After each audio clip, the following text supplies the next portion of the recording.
Muy buenas noches a todos, estimados participantes. Mi nombre es Yamil Alvarenga Gil y soy vicedirector local del Comité Permanente de Salud Pública por el IMSA de la Sociedad Científica de Estudiantes de Medicina de la Universidad Católica Nuestra Señora de la Asunción. En nombre de todo el comité organizador, les damos la más cordial bienvenida a esta videoconferencia. A continuación, daremos paso a la doctora Susan Carolina Riquelme Granada, quien es egresada de la carrera de Medicina y Cirugía en la Facultad Ciencias Médicas 1. La misma es especialista en Medicina Interna de la Facultad de Ciencias Médicas 1, especialista en Reumatología Clínica de la Facultad de Ciencias Médicas 1 y docente médico de Medicina Interna 1 y 2 de la carrera de Medicina en la Facultad de Ciencias Médicas 1. También es miembro de la Sociedad Paraguaya de Reumatología, miembro de la Liga Panamericana de Asociaciones de Reumatología PANLAR Joven, quien nos hablará sobre el abordaje fisiopatológico y terapéutico del lupus eritematoso sistémico en el marco del Día Internacional del Lupus. Bien, muchísimas gracias por honrarnos con su presencia, estimada doctora Susan Riquelme Granada. A partir de este momento puede iniciar con su presentación. Muy buenas noches a todos. Antes que nada, muchísimas gracias por la invitación. Gracias por tenerme presente en este día que es tan importante para nosotros, los reumatólogos.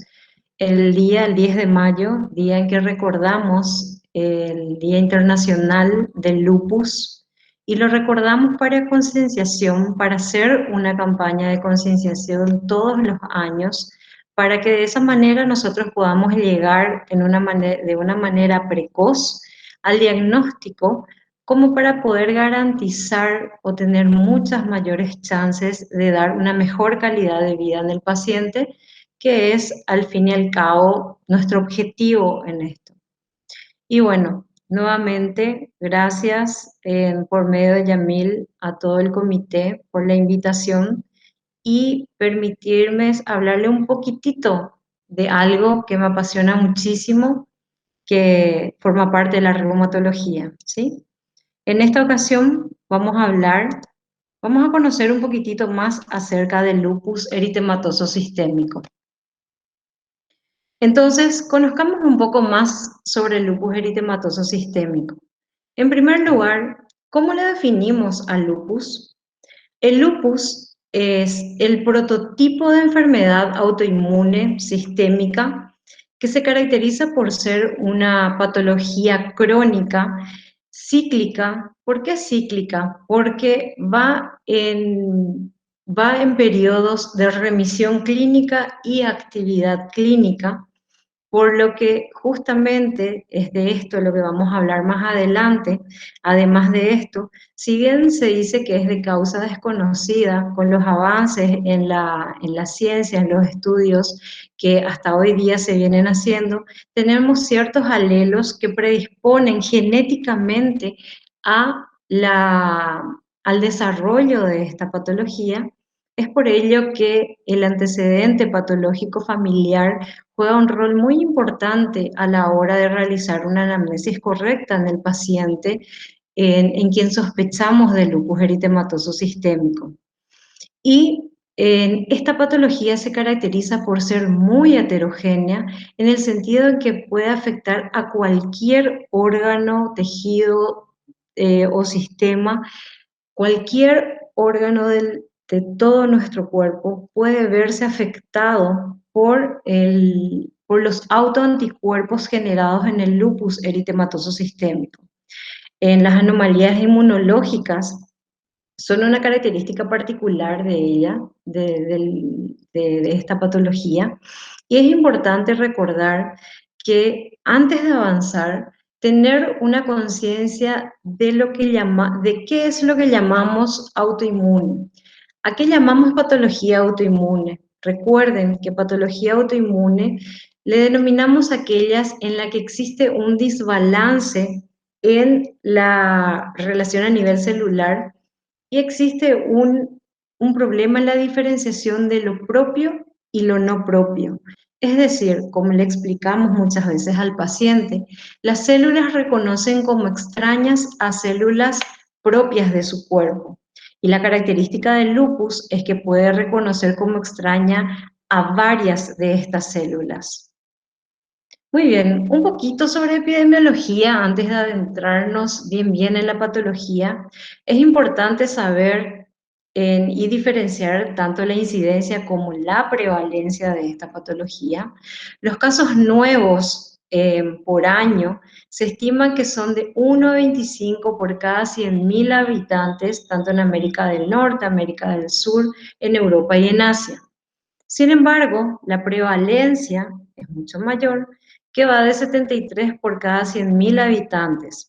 Entre las mujeres, la prevalencia varía entre 154 a 406 por cada 100.000 habitantes.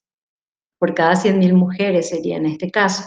¿Por qué 164 a 406? Yéndonos 164 en raza blanca y 406 en afroamericanas. Y en cuanto a la edad de inicio, es importante saber que la gran mayoría de los pacientes que van a desarrollar el lupus eritematoso sistémico, esto lo dan inicio entre los 16 a 55 años. En un 70, en algunas bibliografías llegan a ser hasta en un 80% de los pacientes. El 20% de esto se presenta en edades menores a 16 años y el 10% restante se presenta en mayores a 55 años.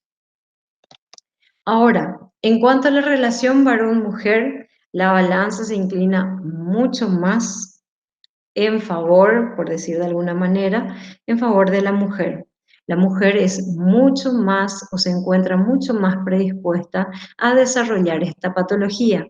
Y aquí me voy a detener un poquitito porque si bien vieron en la diapositiva pasada que la mayor incidencia se da en la edad reproductiva, entre 16 a 55 años, ¿cierto? Y que les dije que la balanza cae mucho más hacia el lado femenino. Bueno, esto tiene un porqué, hay una razón de ello, y es justamente porque uno de los factores predisponentes es el factor hormonal. Y se vio y sabemos hoy en día que el factor estrogénico es algo que predispone al desarrollo de la patología. Es por eso que la mujer tiene 9 veces más posibilidad de desarrollar lupus que el varón, o dicho de otra manera, de 10 pacientes con lupus, 9 de ellos serán mujeres, un solo paciente será varón. Ahora bien, esta diferencia es mínima en la infancia. ¿Se acuerdan que un 20% se desarrollaba antes de los 16 años? Bueno, esto se debe a que el desarrollo estrogénico, los caracteres sexuales secundarios dados todos por las hormonas estrogénicas, son menores los títulos de estrógenos en la infancia y empiezan a aumentar en la pubertad. Por eso en la infancia la diferencia, si bien es un poquito mayor en las niñas que en los niños, esta diferencia no es tan grande como en la edad adulta, que inclusive puede llegar hasta ser 15 en 1. Y luego en la posmenopausia, como nuevamente decae el tenor estrogénico en la mujer, entonces ahí vuelve a disminuir esta diferencia, llegando a ser siempre a favor de la mujer, pero nada más que 3, 4 por cada paciente varón. Y ahora, en cuanto al pronóstico, son varios los factores que influyen indefectiblemente en el pronóstico de la enfermedad. Vamos a empezar a hablar de la raza. Como ya les mencioné, hay una mayor incidencia y prevalencia en los afroamericanos y también en algunos pacientes latinoamericanos que en la raza blanca.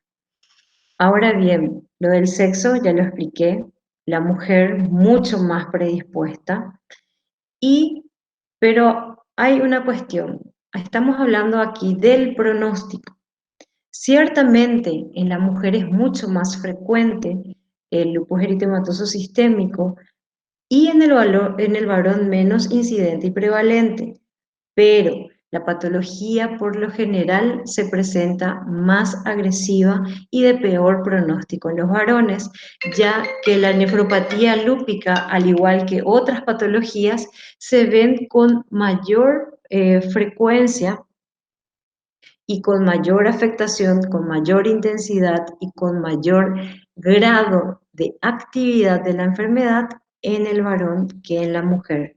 Y cuanto más joven es la edad de inicio, es también mayor la actividad de la enfermedad, cosa que hace que empeore el pronóstico. Es decir, edad temprana en varón empeora el pronóstico. Y el nivel sociocultural y económico, obviamente esto, al igual que en otras patologías, es un factor determinante para que el paciente no solamente tenga acceso a la salud, un acceso temprano a la salud, sino también que el paciente logre adherirse al tratamiento. Recuerden que estas son patologías crónicas, son patologías eh, no curables, sino que al igual que la hipertensión, que la diabetes, son patologías tratables, donde lo que queremos es reducir al máximo la actividad de la enfermedad. Es más, nuestro objetivo, el target que tenemos nosotros como reumatólogos, es mantener en remisión o inactiva a la enfermedad, de tal manera que el paciente logre tener una calidad de vida óptima, al igual que todas las demás personas. Y justamente es eso lo que queremos lograr en la concienciación, porque al paciente lúpico le choca recibir el diagnóstico de lupus. Le choca, es algo que muchas veces estigmatiza al paciente o él mismo eh, cree que tiene muchas más limitaciones. Sin embargo, cuando logramos una calidad de vida, ¿y cómo logramos eso? Tratando de forma precoz y adecuada la patología, se logra tener una vida normal por lo demás. Ahora, en cuanto a la mortalidad, es importante saber que el lupus se comporta de una manera bimodal en cuanto a la mortalidad. ¿Qué quiere decir en una manera bimodal? Quiere decir que tiene dos grandes picos de mortalidad a lo largo de la patología. Podríamos dividirla que inicialmente o de forma precoz o poco tiempo después del diagnóstico de la patología, por lo general la mortalidad se va a deber más a las infecciones que por otros motivos. Sin embargo, de manera tardía, es decir, en un paciente ya con años de evolución de la enfermedad y mucho más aún si esta enfermedad fue dejada a su libre evolución o si ha tenido un mal tratamiento, un mal seguimiento, entonces ahí son otras las causas que llevan a la mortalidad del paciente, que son la afectación vascular. Y ahí nos quedamos con el ictus, con el accidente cerebrovascular, ¿verdad? Con los infartos agudos de miocardio. Todo lo que implique patologías cardiovasculares. Bueno, vamos a detenernos aquí porque lo que me interesa a mí como reumatóloga es que ustedes como estudiantes de grado y futuros colegas médicos logren identificar a la patología, logren identificar o decir, este paciente puede padecer lupus. Entonces vamos a detenernos y vamos a hablar de las manifestaciones clínicas que son. Tenemos aquí un abanico inmenso de manifestaciones clínicas, atendiendo que, como su definición bien lo decía, es una patología heterogénea que puede afectar a todos los órganos y sistemas, y podría casi decirles que no tenemos excepción. Vamos a empezar con las manifestaciones constitucionales, los síntomas constitucionales que puede tener el paciente y que hasta les diría que casi el 100%, entre el 80 a 100% de los pacientes, en algún momento de la enfermedad pueden padecer. Y aquí ya hago la salvedad, que si bien es una patología heterogénea, no quiere decir que a todo paciente lúpico vayan a afectar todos los órganos o que todos los órganos vayan a ser afectados en el mismo momento, ¿está bien? Ni con la misma intensidad o gravedad. Por eso es que la heterogeneidad es muchísima en el lupus. Y bueno, la fatiga se presenta, la fatiga, la astenia, es una fatiga o una astenia marcada que no se justifica con la actividad que cotidianamente realiza el paciente. Esa fatiga es algo muy característico y que tiene que estar presente en cada consulta, tiene que estar presente en el interrogatorio de cada visita que realiza el paciente. La fiebre se presenta hasta en el 50% o inclusive más de los pacientes con lupus a lo largo de la patología. Obviamente que si tenemos fiebre en un paciente, vamos a sospechar que sea de etiología inmunomediada o debido a un lupus, siempre y cuando descartemos que esta fiebre no sea de causa infecciosa, ya sea por patologías infecciosas de causa aguda o de causa de un síndrome febril prolongado, otras patologías que producen un síndrome febril prolongado o patologías infecciosas que se manifiestan de manera crónica. Entonces, en todo paciente cuya fiebre fue descartada que fuese de origen infeccioso o neoplásico, ahí debemos pensar que estamos frente a una fiebre de probable etiología lúpica. Ahora bien, no existe un tipo febril específico semiológicamente que caracterice a la fiebre del lupus. No podemos decirle que es una fiebre coartana, que es una fiebre que se asocia en un síndrome febril agudo, subagudo, prolongado, no, sino que nosotros tenemos que hacer esto por descartes y juntando con otras manifestaciones clínicas del paciente. Se dan cuenta que aquí y en esta patología, la importancia, al igual que en todas las demás, la importancia o lo crucial que es la anamnesis del paciente, la anamnesis que nosotros como médicos realizamos. Es decir, tómense el tiempo en realizar absolutamente todas las preguntas para que ustedes vayan dirigiendo después hacia poder decantar el diagnóstico sindromático, llegar al diagnóstico final, que en este caso es el lupus eritematoso sistémico, y poder justamente dar una optimización de los métodos auxiliares de diagnóstico con los que contamos. Algo también dentro de los de los síntomas constitucionales están las mialgias, que es una mialgia que no está localizada, y algo importante es que se da una pérdida de peso. También van a leer que hay una oscilación o una alteración del peso. Cuando nosotros vamos a realizar el diagnóstico del paciente y el paciente tiene síntomas constitucionales y hay pérdida de peso, la pérdida de peso nos habla de actividad de la enfermedad. Sin embargo, cuando hay una ganancia de peso del paciente, esto se da por lo general cuando el paciente está siendo sometido a terapias donde está implicada la utilización de glucocorticoides, que vamos a ir viendo más adelante.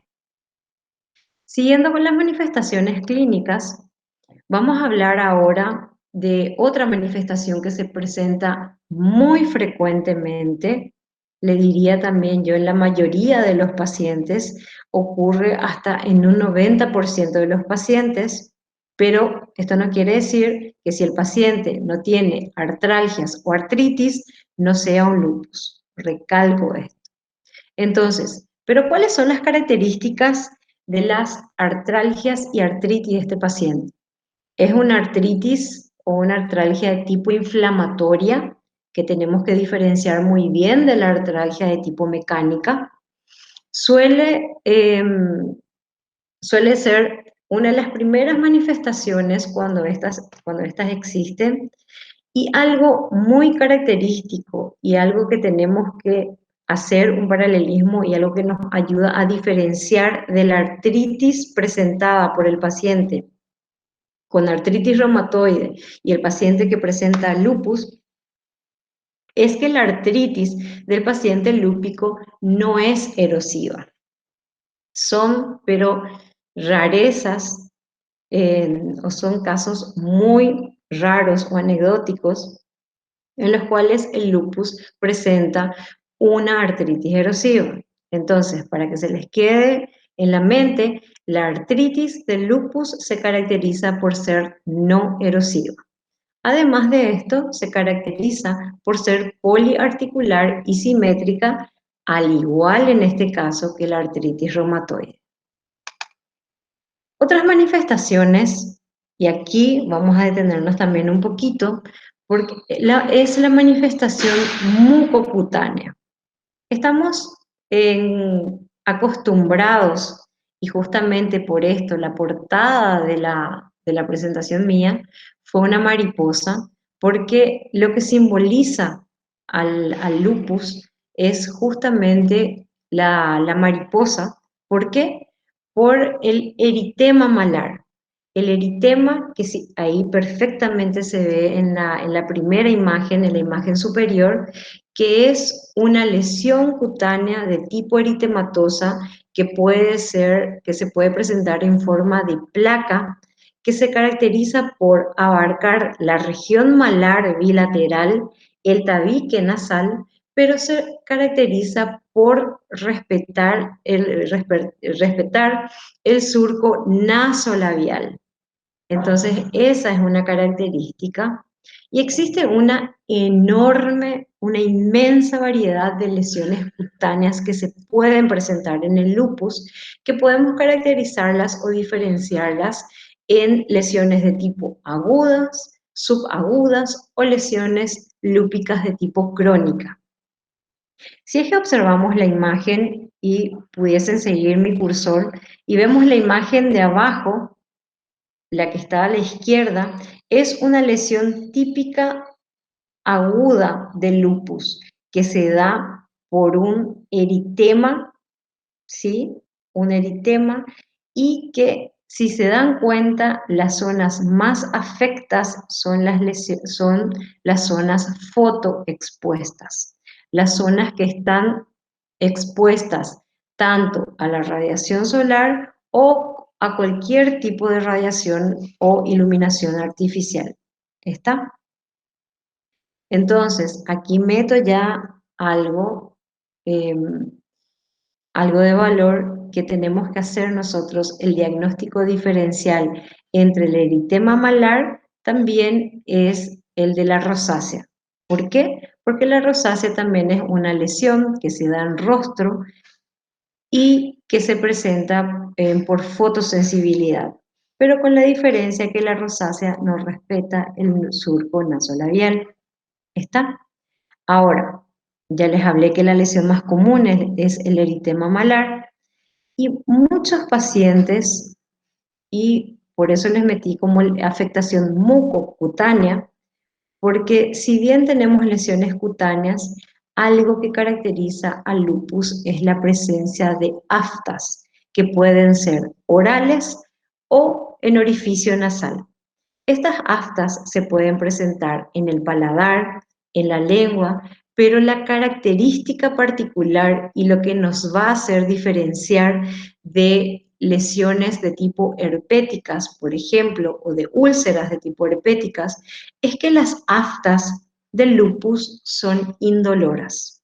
Esa es una característica, y la presencia de lesiones cutáneas o de aftas, que son lesiones en mucosas, nos hablan de actividad de la lesión, que también nos sirven para hacer como criterios diagnósticos, pero también como para valorar la actividad de la patología, que eso es muy importante para nosotros los reumatólogos a la hora de decidir la terapéutica o la agresión terapéutica con la que vamos a dar inicio.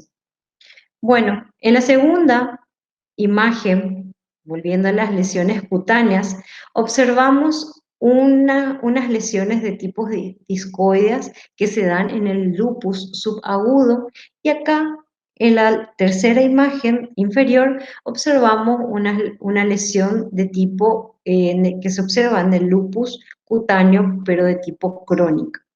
Hay muchas más lesiones. En realidad nos podríamos quedar un día entero hablando de las lesiones cutáneas que se pueden manifestar en lupus, pero a grandes rasgos recuerden esto: el eritema malar, que respeta el surco nasolabial, que pueden ser también lesiones de tipo aguda, subaguda y crónica, y también que afectan a las mucosas. ¿De qué manera? Presentando aftas que se caracterizan por ser indoloras. Ahora bien, la manifestación cardíaca. El lupus, no solo contento con afectar todos los órganos, puede afectar dentro de un mismo órgano, y vamos a quedarnos aquí en el corazón, puede afectar a cualquier estructura cardíaca. Empezando de afuera hacia adentro, puede afectar el pericardio, el miocardio, puede afectar a las estructuras valvulares, al sistema de conducción y también a las arterias coronarias. Lo más frecuente es que haya una pericarditis, y en la mayoría de los pacientes en algún momento de la enfermedad puede presentarse una pericarditis con o sin derrame pericárdico. ¿Sí?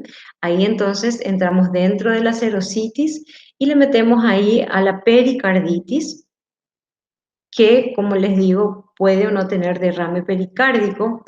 El miocardio, puede haber una miocarditis lúpica, que en toda afectación cardíaca es para nosotros una urgencia. Debemos actuar de manera rápida y agresiva como para detener la actividad de la enfermedad. También a nivel valvular se pueden ver inclusive como vegetaciones a nivel valvular, y un ejemplo característico de ello es la valvulopatía de Littmann-Sachs, que quizás ya la habrán oído en algún momento. También puede alterar el sistema de conducción, es decir, que se altera el sistema de conducción, puede propiciar en la presencia de algún tipo de arritmia cardíaca, y en las arterias coronarias, que podría llevar a un infarto agudo del miocardio, a una isquemia miocárdica. Y acá en la imagen, ¿por qué les puse esta imagen? Porque es la que más frecuentemente vamos a ver, y por suerte es la que menor urgencia, dependiendo obviamente del grado de derrame que tenga. Porque si tenemos un derrame muy importante, puede producir un taponamiento cardíaco y es una emergencia esa, saben bien esto. Bueno, entonces, ¿por qué le traje esta imagen? Esta es una tomografía en donde la ventana mediastinal nosotros podemos observar una imagen, si siguen el cursor, una imagen de un derrame pericárdico, que ya es de una cuantía importante. ¿Está bien? Siguiendo con las manifestaciones clínicas y de lo cardíaco, seguimos con lo vascular, y acá tenemos varias manifestaciones nuevamente. Aquí tenemos el fenómeno de Raynaud, que se puede presentar hasta en el 50% de los pacientes también en algún momento de la patología, y si el paciente la presenta, todas estas manifestaciones nos hablan de actividad de la enfermedad, ¿sí? Y acá la imagen que les presento es justamente en un paciente con fenómeno de Raynaud. Y si es que observan, y acá me voy a detener porque les voy a hablar un poquitito para que recuerden lo que era el fenómeno de Raynaud. Entonces, aquí lo que observan son las 3 fases del fenómeno de Raynaud. Para hablar de fenómeno de Raynaud y diferenciarla de la acrocianosis, el fenómeno de Raynaud tiene que cumplir 2 de las 3 fases que tiene. Ahí recién la denominamos fenómeno de Raynaud. Y acá observamos, la primera fase en el fenómeno de Raynaud, y acuérdense que este fenómeno se da por una vasoconstricción. Entonces, al haber vasoconstricción, lo primero que ocurre es que las zonas distales se vuelven pálidas. ¿Por qué? Porque no le llega flujo sanguíneo, ¿cierto? Si esta vasoconstricción persiste, entonces luego de la palidez le sigue la cianosis distal, ¿sí? Y es algo que genera dolor en el paciente. Y por último, luego de esa vasoconstricción, ese vasoespasmo, se libera el vasoespasmo, se libera la vasoconstricción y ocurre una recirculación y se vuelve eritematosa el área distal. ¿Está? Entonces, en este mismo paciente podemos ver las 3 fases del fenómeno de Raynaud.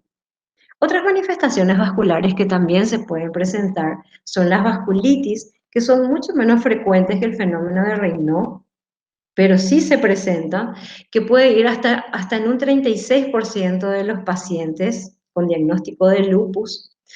Y ahora bien, las vasculitis que afectan al paciente lúpico más frecuentemente son vasculitis de pequeños vasos, pero no obstante, también podemos ver vasculitis lúpicas en vasos de mediano calibre y en menor frecuencia en arterias de gran calibre.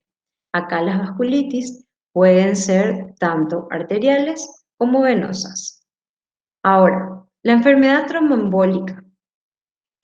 Esta es otra manifestación vascular que si un paciente tiene una manifestación en el contexto del lupus, tiene una manifestación trombótica o una complicación tromboembólica, sí o sí estamos obligados a pensar de que está presente con él o como parte del lupus el SAF, o sea, el síndrome antifosfolipídico. Entonces tenemos nosotros la obligación de solicitar los anticuerpos en búsqueda de un SAF concomitante. Muy bien, ahora, las manifestaciones renales o la manifestación renal. Acá en realidad le puse la clasificación como más escueta, sin dar mayores detalles, porque voy a ir explicándoles. En la manifestación renal, primero, ¿qué tenemos que pensar? En la clínica del paciente. Tenemos que saber que la manifestación renal de lupus se puede presentar de 2 maneras, teniendo el síndrome nefrótico puro, ¿verdad? Acuérdense de los valores de proteinuria que manejamos en el síndrome nefrótico, y el síndrome nefrítico, que además de la proteinuria que no llega a rango nefrótico, tenemos hipertensión arterial y tenemos hematuria. Eso es lo que caracteriza al paciente con un síndrome nefrítico. Pero también podemos tener en un paciente lúpico una manifestación renal que se caracteriza por tener ambas características, o sea, ser un síndrome nefrótico nefrítico. Es decir, tiene una proteinuria que llega a rango nefrótico, podemos tener proteinurias inclusive de 5 gramos o de 10 gramos inclusive, y tener además de eso hipertensión arterial, tener una hematuria, ya sea microscópica o macroscópica. Por eso es que resulta tan importante saber toda la evolución y en la anamnesis hablar sobre y recordar el edema de cómo es el edema de tipo renal, ¿sí? Que va a ser un edema bilateral, que puede inclusive, si hablamos en rango nefrótico de 5 gramos o más, perdón, inclusive menos, 3 gramos o más de proteína, el paciente puede llegar a estar en anasarca por la hipoproteinemia importante que genera en la alteración a nivel renal. Y la alteración a nivel renal, ahí también tenemos que mirar la orina simple. Si vemos cilindros, que por lo general van a ser hemáticos, ver la presencia de hematíes en orina, ¿sí? Y la presencia ya de proteínas en orina, que luego cuando hagamos la proteinuria de 24 horas, la vamos a poder cuantificar. Ahora bien, la nefropatía lúpica la podemos dividir de acuerdo a qué? De acuerdo a la histología, a la histopatología del paciente, es decir, a la histología renal y a las características clínicas que tenga el paciente. Pero esta característica se basa más francamente en la histología, es decir, que un paciente, para ser bien catalogada su nefritis lúpica, debe realizársele una biopsia renal. Tenemos muy pocas contraindicaciones, que eso ya en una siguiente charla podemos hablarla, pero me voy a centrar nada más que en poder identificar estas lesiones, en que va de tipo, las nefropatías las podemos clasificar en grado 1 a grado 5. No quiere decir que de un grado vaya a progresar a otro, sino que esto depende del tipo histológico, ¿sí? La nefropatía lúpica mesangial mínima, donde existen cambios mínimos, tenemos justamente nefronas o tenemos zonas mesangiales sanas o con mínimas lesiones. Luego tenemos la mesangial proliferativa, a esa se le denomina tipo 2. A ellos le decimos tipo y no grado, porque grado nos habla de una progresión. Esto hablamos de tipo porque hablamos de tipo histológico para hacer la clasificación. Después hablamos de una lesión de tipo focal o segmentaria. Después hablamos de una difusa, ¿verdad? De una difusa que puede ser segmentaria o puede ser global. A su vez, la nefropatía de tipo 4, que puede ser segmentaria o que puede ser global, la podemos diferenciar teniendo ciertos patrones histológicos que a nosotros no son demasiado importantes al momento de informar la anatomía patológica, que son para ver el grado de actividad o de cronicidad. Entonces podemos tener un grado 4 segmentario tipo A, que nos habla de actividad, o A/C, que hay zonas activas y zonas ya cronificadas, o C, que son zonas ya todas cronificadas, no hay actividad en el momento, entonces eso nos habla de que ya llegamos tarde. Cuando hay mucha cronicidad, siempre que haya algo agudo, es porque algo se puede hacer a nivel renal y tenemos que darle batalla y hacer al todo o nada. Muy bien, luego tenemos la membranosa y la nefritis, que también se divide en aguda con zonas de cronicidad y en zonas o completamente ya crónicas. Y por último, la de tipo 6, que es la esclerosante avanzada ya. Que la de tipo 6 realmente ya muy agresivos en la terapéutica ya no somos.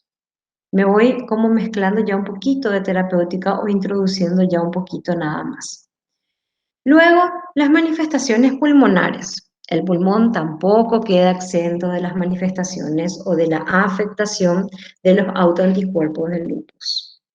Ahora bien, las manifestaciones pulmonares en el lupus pueden ser muy diversas y variadas, y al igual que en la manifestación cardíaca, la manifestación pleural o de la serosa es la más frecuente, ¿verdad?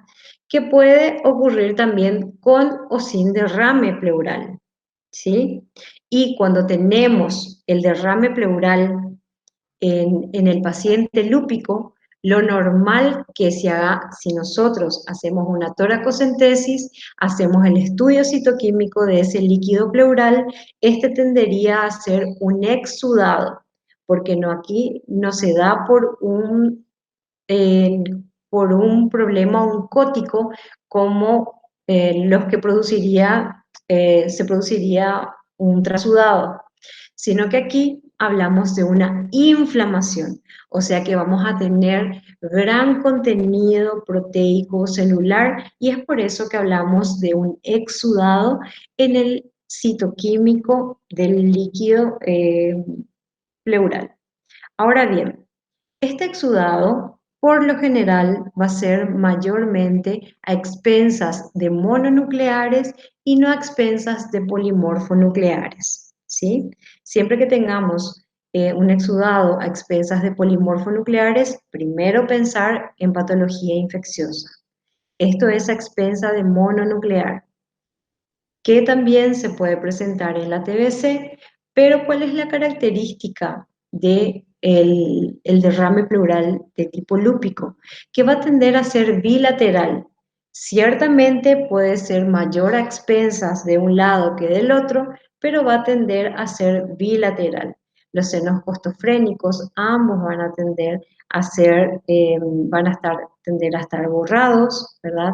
Aquí, en este caso particular, vemos que en la radiografía, que es la imagen de abajo, vemos una placa de tórax A en la que el seno costofrénico del lado derecho está apenas borrado, pero en el lado izquierdo vemos un velamiento, un derrame pleural masivo. Ahora bien, también podemos tener neumonitis, es decir, una inflamación, una enfermedad pulmonar intersticial y lo que se caracteriza es la presencia de vidrio esmerilado, que son estas lesiones o vidrio delustrado, le llamamos también, que se caracterizan por estar en forma difusa, tanto de vértice a base como de forma bilateral. Y es la zona que vemos, que estoy señalando en el cursor, ¿sí? Esta es una tácar. Cuando nosotros sospechamos de patología pulmonar de tipo intersticial, no solo en el contexto del lupus, debemos solicitar una tácar, tiene que ser de alta resolución.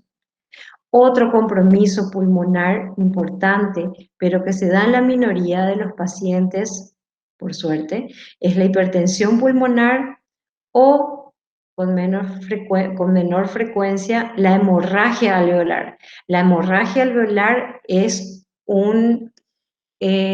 una manifestación pulmonar que a nosotros los reumatólogos nos obliga a ser agresivos en la conducta y debe ser con mucha premura. Lo antes posible debemos. Siguiendo con las manifestaciones clínicas, ahora vamos al sistema nervioso central o al sistema nervioso, las manifestaciones neurológicas o un compromiso neuropsiquiátrico que también puede serse atribuido al lupus. Ahora bien, ahí tenemos el accidente cerebrovascular, que puede ser por isquemia o por otros mecanismos, por el depósito de inmunocomplejos, pueden deberse a convulsiones, una disfunción cognitiva, puede haber delirio, puede haber psicosis, o puede haber neuropatías periféricas, como por ejemplo una mononeuritis múltiple, que es la imagen que se muestra abajo, que se da, por ejemplo, la manifestación clínica es mano caída o pie caído. Esa es una de las manifestaciones de la mononeuritis múltiple, donde lo que ocurre aquí es la manifestación neurológica del lupus es a expensas de que los autoanticuerpos afectan a los vasa nervorum de las raíces nerviosas. Y tenemos por eso demasiado heterogénea la forma en la que puede afectar, los lugares en los que puede afectar, pero en las manifestaciones neurológicas y neuropsiquiátricas estamos obligados a descartar que no sean de otra etiología, ya sea infecciosa, ya sea medicamentosas o una causa psiquiátrica per se, como para atribuirle a un lupus en la psicosis, por ejemplo, la psicosis lúpica. Siempre se debe descartar otra causa antes de atribuirla al lupus. Las manifestaciones hematológicas. Siguiendo el lupus, ¿verdad? Y su nombre, algo que no les dije y que ahora voy a decirles. Su nombre viene del latín lupus, que significa lobo, por lo agresivo que puede llegar a ser, ¿verdad? Y también por algunas lesiones, por ejemplo, cutáneas que simulan una mordedura, pero más bien por lo agresivo que puede llegar a ser la patología.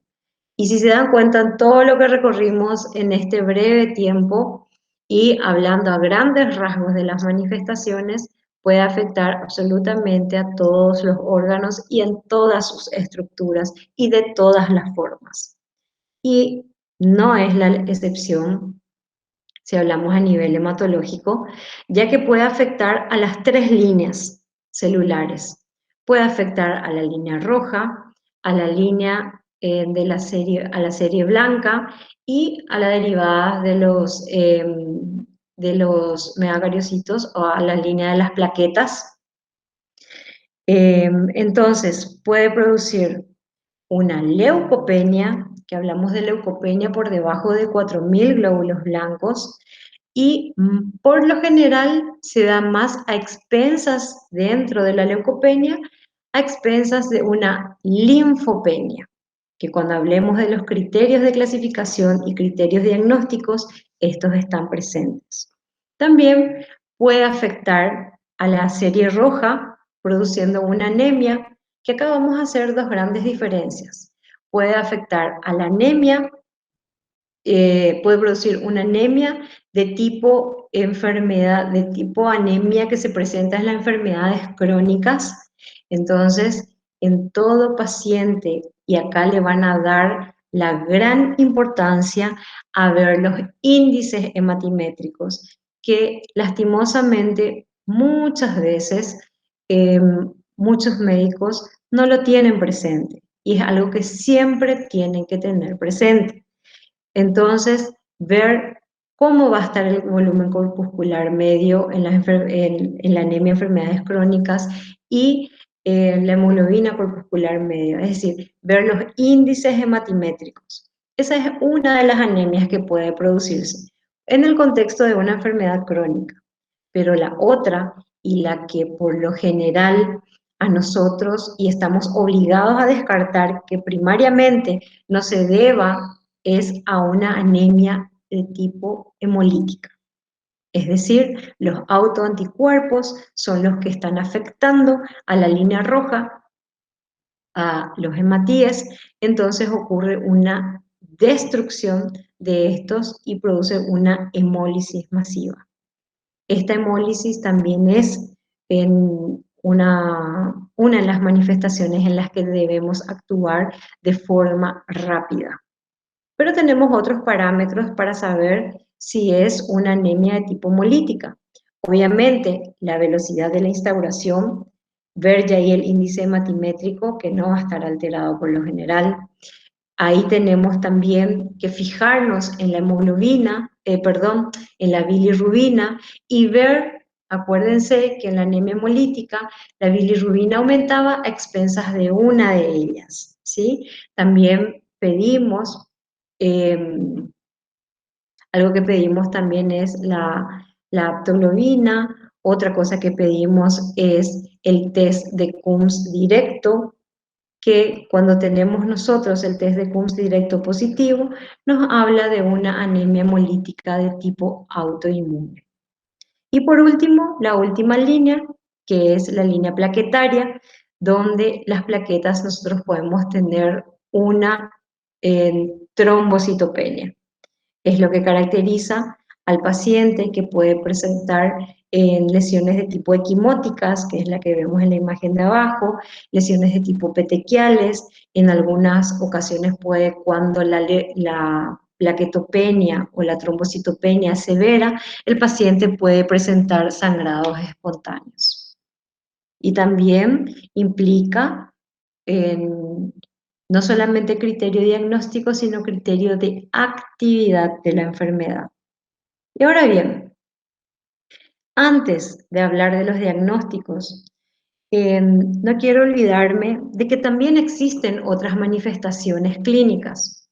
También el lupus puede afectar a nivel ocular y tenemos que saber que a nivel ocular puede afectar a nivel de todas las capas del ojo, tanto como puede afectar en cámara anterior, cámara intermedia, cámara posterior, puede afectar solamente a la esclera, puede afectar también a nivel retiniano, pero lo que más frecuentemente se presenta en el lupus es la queratoconjuntivitis zika o la queratoconjuntivitis seca en el contexto de un síndrome de Sjögren secundario al lupus, ¿sí?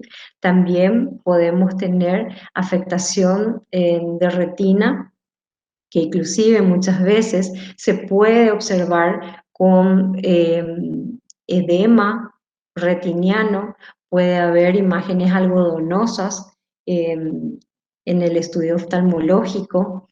Eh, por eso, la afectación ocular también es muy amplia y también para nosotros implica, de no ser por el ojo seco, si fuese un ojo seco severo, puede llevar a ulceraciones a nivel ocular y también a nosotros nos habla de la premura de la terapéutica que debemos dar al paciente. Otras afectaciones también son las gastrointestinales, que no deben olvidar, que pueden estar presentes. Pueden ser como deposiciones líquidas, puede haber también como una plenitud gástrica, pero es menos frecuente. Y bueno, ahora sí, ¿cómo hacemos el diagnóstico de lupus? ¿Cuáles son nuestros criterios diagnósticos, los que utilizamos? Y aquí me voy a ir un poquitito a la historia de cuáles fueron los criterios que fuimos utilizando a lo largo de la historia para hacer el diagnóstico de lupus. Vamos a empezar con el criterio que se había dado por la ACR, que es la ACR, que es el Colegio Americano de Reumatología, que la primera clasificación o los primeros criterios dados para hacer el diagnóstico de lupus fueron dados en 1982 y este mismo criterio fue modificado en 1997, donde aquí teníamos 11 parámetros a tener en cuenta. Y si en un mismo momento el paciente presentaba mínimamente 4 de estos criterios, ya cumplía los criterios suficientes para ser llamado o para ser diagnosticado como portador de lupus eritematoso sistémico.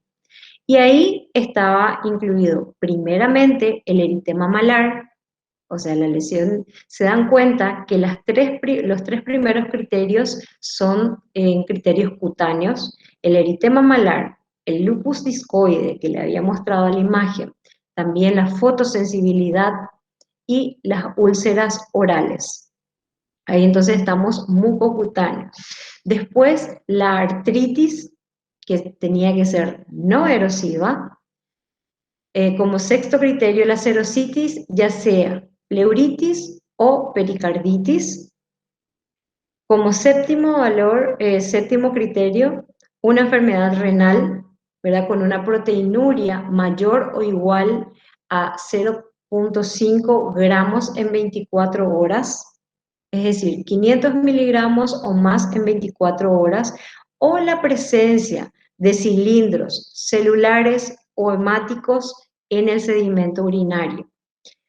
Como octavo, las alteraciones neurológicas, que acá estaban incluidas las convulsiones o la psicosis. Como noveno, ahí entraban las alteraciones hematológicas, ya sea una leucopenia menor a 4.000 en 2 o más ocasiones. Además de eso, una linfopenia menor a 1.500 o una trombocitopenia menor a 100.000. Entonces, el noveno era la parte o los criterios hematológicos. Luego teníamos nosotros las alteraciones serológicas, que teníamos las células LE, que ahora ya prácticamente no las solicitamos. Aquí teníamos al anti-DNA a títulos elevados, el anti-SM, que nos habla mucho en cuanto es poco sensible, pero muy específico del lupus. Y como criterio, si bien serológico, inmunológico, pero observan que aparte está el ANA positivo. Entonces, ANA positivo más tres criterios más, ya hacíamos el diagnóstico del lupus, ¿sí? Eso era antes. Después pasamos a la clasificación del 2012 de SLIC, que es una sociedad, es una reunión o un conjunto de médicos reumatólogos que se encargan de la clasificación y el estudio del lupus. En el 2012 reagruparon estos criterios que antes lo teníamos. ¿Y qué es lo que hicieron? Los dividieron en criterios clínicos y en criterios inmunológicos, ¿sí? Donde se seguía manteniendo la premisa de que teníamos que tener 4 criterios de todos los citados como para hacer el diagnóstico o dar el sello de lupus. Pero aquí se agregó una condición más. Si bien necesitamos 4 criterios, debemos saber que por lo menos uno de esos 4 criterios debe pertenecer a los criterios clínicos, o decir que por lo menos uno, o sea, tenemos que tener por lo menos un criterio clínico y un criterio inmunológico, ¿sí? Si tenemos 4 criterios clínicos y ninguno inmunológico, no reunía los criterios de lupus. O si tenemos 4 criterios inmunológicos o laboratoriales, no podemos decir que el paciente es portador de lupus. Y hago aquí una aclaración ya a ustedes como futuros médicos. Nunca un laboratorio hace el diagnóstico de una patología. El laboratorio ayuda y colabora con los criterios diagnósticos, pero no hace el diagnóstico. Porque acuérdense que en particular el ANA a títulos bajos, moderados y bajos, hasta 320, 1 en 320 inclusive, podría encontrarse hasta en el 15 o hasta en el 30% de la población sana. Es decir, no todos los pacientes que tengan o no todos los habitantes que tengan ANA positivo van a ser portadores de lupus, ¿sí? Pero acá tenemos que tener 4 criterios donde por lo menos uno sea clínico y uno sea inmunológico. Y aquí los dividían como lupus cutáneo agudo, y son varias las lesiones de tipo cutáneo agudo, y segundo, lupus cutáneo crónico, la alopecia, que es una manifestación clínica que frecuentemente se presenta en el paciente, pero esta alopecia se caracteriza por ser no cicatrizal. En las úlceras crónicas, la afectación articular, que tiene que ser poliarticular, simétrica, no erosiva, y que tiene que ser evidenciado por el médico. La presencia de serositis, la afectación renal o la afectación neurológica. Y fíjense que aquí, en estos nuevos criterios, son más los marcadores inmunológicos que se sumaron para hacer el diagnóstico. Primero, como criterio, en realidad el noveno que tiene que entrar como criterio clínico es la anemia hemolítica. Y como criterio inmunológico es el test de Coombs positivo en ausencia de anemia hemolítica. O si es en presencia de anemia hemolítica, igual ya certifica para ambos criterios. Leucopenia o linfopenia, ¿verdad? Y aquí vemos cuáles son los criterios inmunológicos realmente. El ANA, el anti-DNA, el anti-SMIT o anti-SM y los anticuerpos antifosfolipídicos, donde acá otra vez están discriminados. La beta-2 glicoproteína, tanto en su fracción IgG, IgM, IgA, el anticoagulante lúpico y la anticardiolipina en sus tres fracciones también, IgG, IgM e IgA. Y por último, y acá es donde me voy a detener más, esto es el criterio que actualmente utilizamos, que estamos nosotros en constante avance, en constante estudio, en permanente estudio les diría, y esta es la última clasificación, que es la clasificación EULAR 2019, donde también ACR EULAR, porque es tanto el Colegio Americano como el Colegio Europeo de Reumatología, donde decidieron hacer los criterios y colocarlos por dominios y darlos un puntaje, ¿sí? Y cuando hacemos el diagnóstico de lupus, y aquí atiendan bien porque hay una diferencia, porque el diagnóstico de lupus se hace teniendo ANA positivo más 10 puntos de los diferentes dominios que tenga el paciente, ¿sí? Entonces, digamos, el criterio de entrada es, y el criterio que sí o sí tenemos que tener es ANA positivo en un título igual o mayor a 1 en 80. Y luego ver en los dominios. Y si nos fijamos en los dominios, en constitucional, por ejemplo, está fiebre, pérdida de peso, pero la fiebre tiene 2 puntos, la pérdida de peso tenía 1 punto. Y le damos, no es que sumamos todos, sino que el que mayor puntaje tiene es de ese dominio el puntaje que quitamos.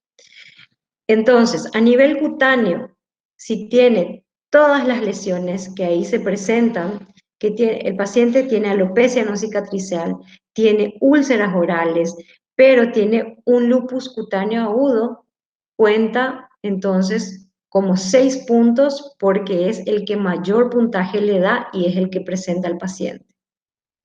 Y en artritis también sumado 6 puntos. Entonces, si tenemos un paciente que tiene ANA positivo, más manifestaciones cutáneo, articulares, donde tiene artritis en 2 o más articulaciones, evidenciado por el médico, ahí ya suman 6 puntos. Y tiene un lupus cutáneo agudo, también ahí suman 12 puntos, entonces ahí hacemos ya el diagnóstico del lupus. Existe también a nivel neurológico, y acá entra el delirio, la psicosis y las convulsiones, obviamente antes descartando que no sean debidas a otra causa. La serositis, ahí ven que la pericarditis aguda da un mayor puntaje que el derrame pleural o el derrame pericárdico sin hablar de una pericarditis aguda, ¿verdad? Y a nivel hematológico, en la trombocitopenia y la anemia hemolítica tienen mayor peso que la leucopenia. Eso es para citar nada más, ¿sí? Y en cuanto a los anticuerpos, la presencia de anti-DNA o anti-SM ya suman 6 puntos para el diagnóstico. ¿Está? Entonces, en los criterios EULAR ACR del 2019, si tenemos ANA positivo más 10 puntos, hacemos el diagnóstico. O la otra posibilidad es que tengamos una nefritis lúpica evidenciada por biopsia más ANA o anti-DNA positivo. Ahí ya se hace el diagnóstico de lupus también, ¿verdad?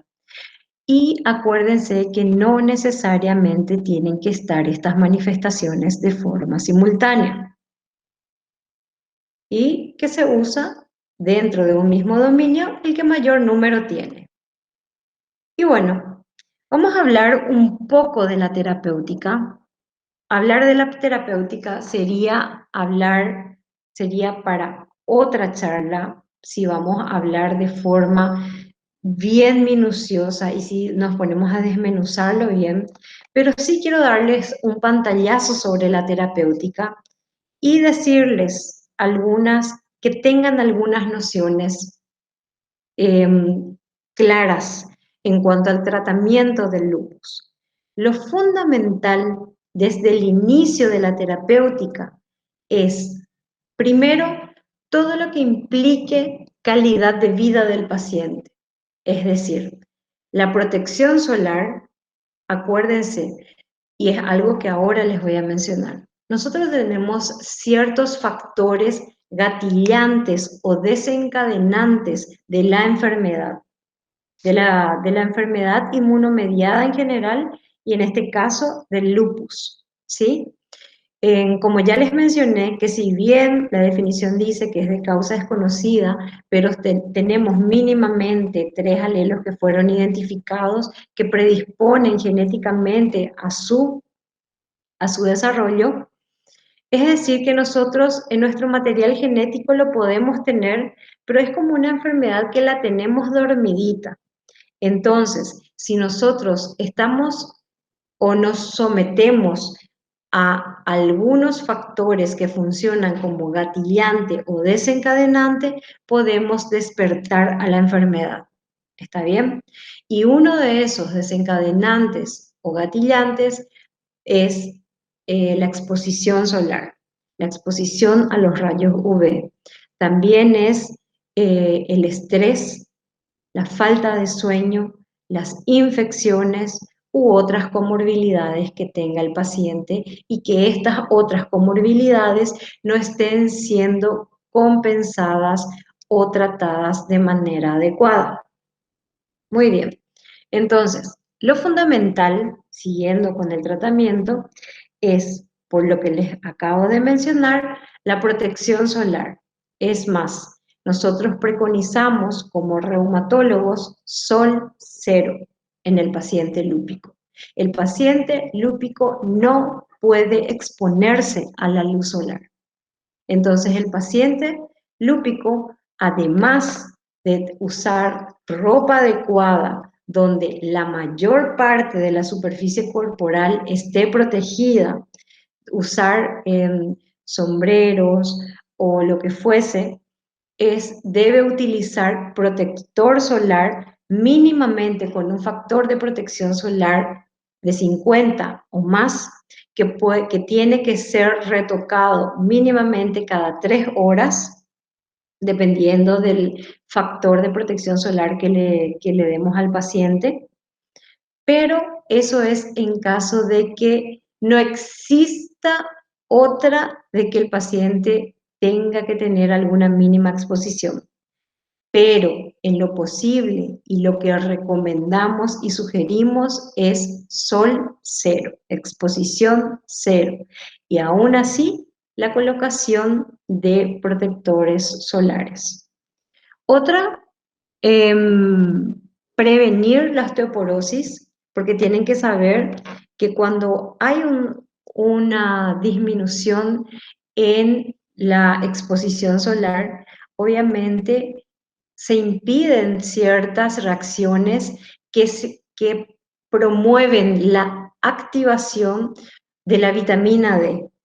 Y cuando existe un déficit de la vitamina D, esto predispone, al igual que el uso de corticoides, a la osteoporosis y a impide la resorción de calcio en el hueso.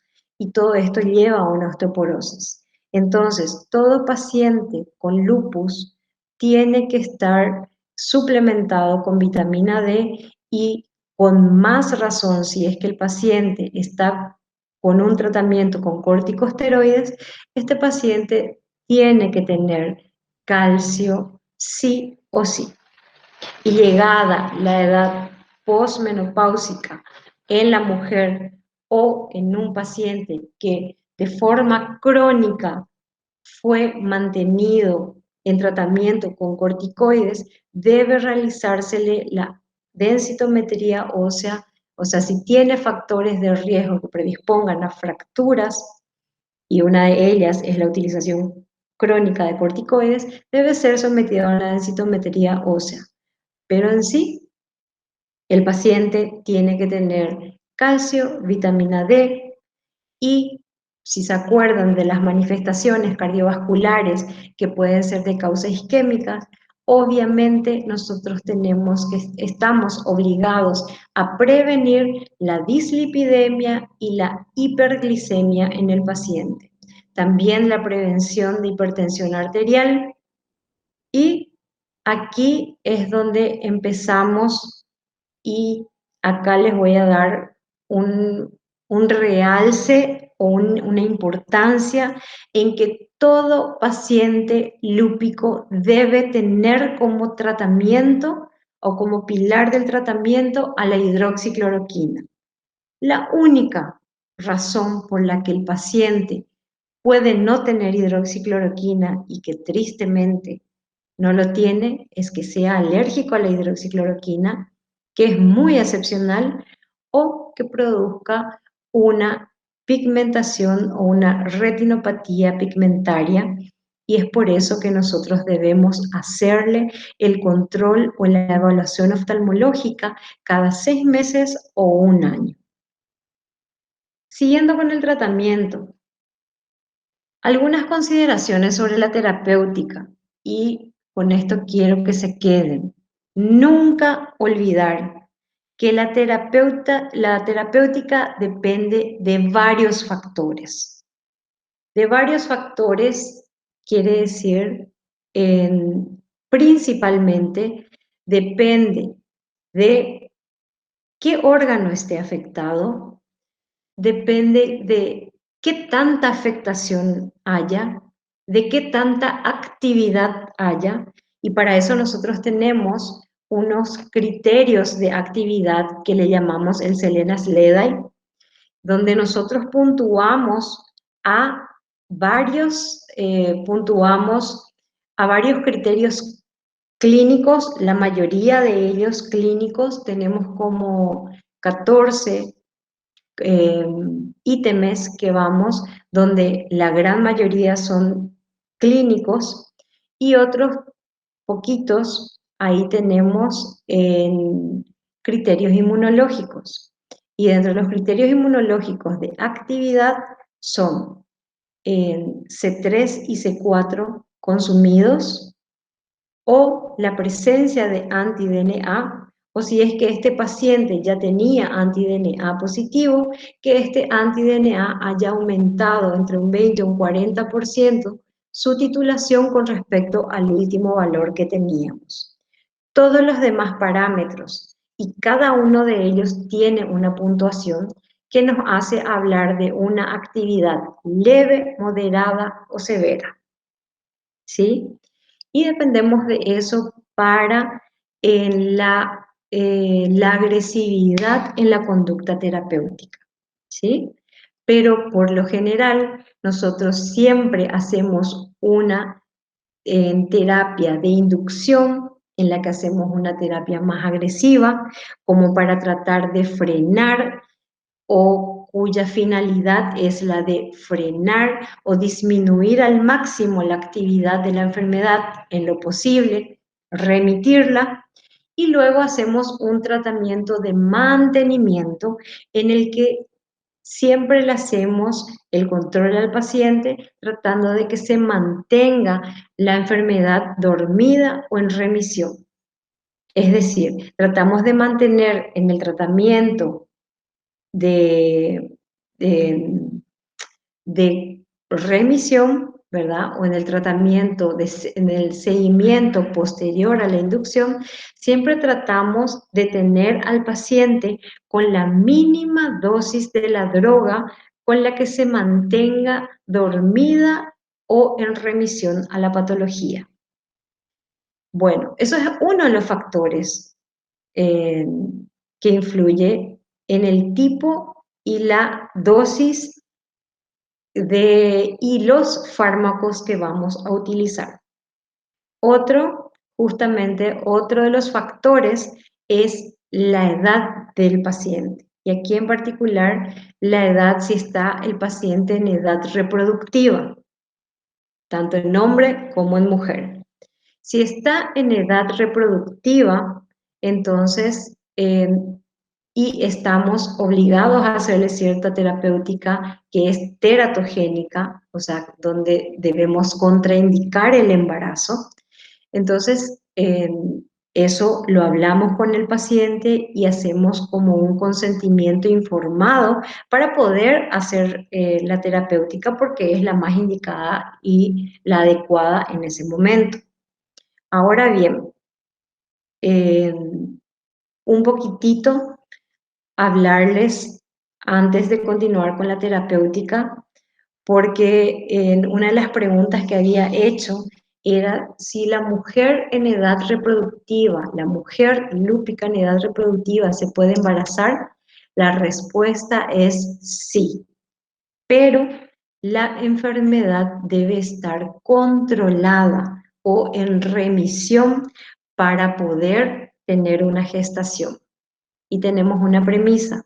Por lo general, el lupus se despierta con el embarazo. Es decir, tenemos que tener mucho cuidado y hacer un seguimiento estrecho en la paciente lúpica gestante. Y también porque tenemos una restricción o un abanico o una cantidad de terapéutica o medicación más limitada que hacer en el momento de la gestación. Pero la hidroxicloroquina nunca se suspende, ¿sí? Otra cosa que quiero que se quiten, por favor, del chip o de la cabeza, es que el corticoide es el tratamiento de base de lupus o de cualquier enfermedad inmunomediada. Ciertamente los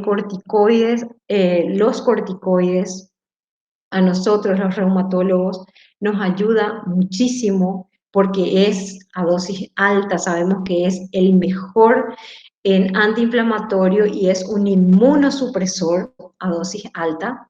Entonces lo que nosotros queremos es suprimir la actividad cuando hay mucha actividad y ahí nos valemos de los corticoides. Pero la relación que nosotros los reumatólogos tenemos con los corticoides es una relación de amor-odio. Es como nuestro mal necesario. Le utilizamos al corticoides para bajar la actividad, pero la pauta que tenemos es, la premisa que manejamos es tener al paciente con corticoides el menor tiempo posible. Y tienen que saber que el tratamiento de fondo del paciente lúpico, además de la hidroxicloroquina, es un inmunosupresor, ¿sí? Y el inmunosupresor va a depender del órgano afecto y de la actividad o de la gravedad de la afección de ese órgano afecto. Y nuevamente si es una paciente gestante o no, o si es un paciente en edad reproductiva o no. ¿Está? Entonces, eso es lo que quería mencionarles y mencionarles algunas de nuestras drogas inmunosupresoras y justamente por qué nos fiamos o por qué nos valemos del corticoide o de la prednisona cuando empezamos un tratamiento inmunosupresor con un inmunosupresor de base, porque por lo general estos no tienen efecto inmediato. El efecto lo van haciendo en las semanas, algunos inclusive al mes, de la utilización de la medicación. Y bueno, algunos de los medicamentos o de los fármacos inmunosupresores que utilizamos es el metotrexate, que lo utilizamos y tiene muy buena respuesta cuando hay un compromiso cutáneo articular. La azatioprina, cuando tenemos manifestaciones cutáneas, oculares, cuando tenemos manifestaciones pulmonares, pero de baja escala de actividad, o una afectación renal mínima, con muy poca proteinuria, menor a 1 gramo, ahí podríamos utilizar azatioprina. El micofenolato es uno de nuestros aliados para hacer el tratamiento tanto de inducción como de mantenimiento en la nefritis lúpica. Solamente ahí vamos variando la dosis. El tacrolimus, la misma cosa, solamente que en cada uno de ellos tenemos que ver la contraindicación. El tacrolimus es una medicación que se puede utilizar en una paciente con nefritis lúpica gestante, porque el micofenolato está contraindicado en la gestación, pero ojo, atender que el tacrolimus produce hipertensión. Y si tenemos un síndrome nefrítico, entonces también estaría contraindicado o tendríamos mucha cautela o elegiríamos quizás otra droga para su utilización. La ciclofosfamida es una droga que viene en presentación endovenosa y también en presentación vía oral, que en el país no la tenemos en vía oral, que utilizamos para el tratamiento de inducción en la nefritis lúpica y en otros compromisos muy floridos o muy comprometedores en la funcionalidad orgánica del paciente. Y por último, tenemos la terapia biológica. Ahí tenemos tenemos mucha batería, pero lastimosamente, y ahí entra también otro factor que limita a la terapéutica, es el costo. La terapia biológica por lo general implica un alto costo, tanto de forma aguda como de mantenimiento, y para asegurar su eficacia debemos asegurar la terapéutica sostenida en el tiempo. Hablamos dentro de ellos, por ejemplo, le tenemos al rituximab, que es un anti-CD20, le tenemos al tocilizumab, que es un anti-IL-6, un anti-interleucina 6. Entonces, le tenemos a varias otras, a varios anti-TNF, que le tenemos al infliximab, y a muchas otras terapias biológicas que sí utilizamos. En el primer mundo se utiliza mucho más, con mucha más frecuencia que nosotros acá en el país por la limitación económica. Para hacerse una idea, a un paciente que vamos a hacer por una nefritis lúpica debemos hacer rituximab. Cada frasco de rituximab de 500 miligramos cuesta aproximadamente 15 millones de guaraníes y debemos hacerle 1 gramo en el día 1, 1 gramo en el día 15. Hablamos de 60 millones en 15 días.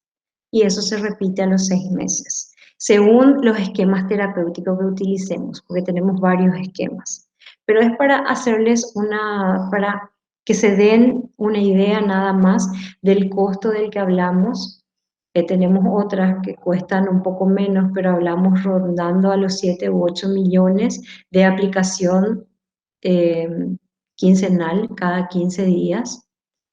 Pero, pero tenemos pacientes a los que podemos acceder con esto vía IPS, vía fundación o en algunos pocos casos por recursos propios del paciente. Y bueno, aquí con esto concluyo. Si bien fue una charla extensa, fue una exposición extensa, pero fue nada más que un pincelazo superficial de lupus. Cada manifestación o cada manifestación del lupus es, podría decirles yo, una clase aparte o una charla aparte. Pero hoy, por ser 10 de mayo, Día Internacional o Día Mundial del Lupus, día en que recordamos y pedimos la concienciación para el diagnóstico precoz y para que ustedes como futuros médicos se les prenda la lamparita cuando tengan manifestaciones y no se olviden de este diagnóstico. Y bueno, con esto doy fin a mi charla. Muchas gracias. Excelente ponencia, estimada doctora Susan Riquelme Granada. Muchísimas gracias por darnos a conocer más acerca de esta enfermedad y también por su valioso tiempo. Muchas gracias a ustedes. Gracias por permitirme mostrarle algo o partecita, darles un breve pantallazo de lo que nos apasiona a nosotros como reumatólogos, y el mensaje que quiero que quede es que el paciente lúpico cuyo diagnóstico se realiza de forma precoz, cuando nosotros como médicos logramos un diagnóstico y tratamiento precoz y un seguimiento adecuado, es decir, logramos la adherencia del paciente al tratamiento, ayudamos a que tenga una calidad de vida mucho mayor, mucho mejor. Y una vez más, muchísimas gracias por la invitación. Gracias por permitirme hablar de lo que me apasiona y siempre a las órdenes para lo que necesiten en futuras charlas o en asesoramiento, lo que sea.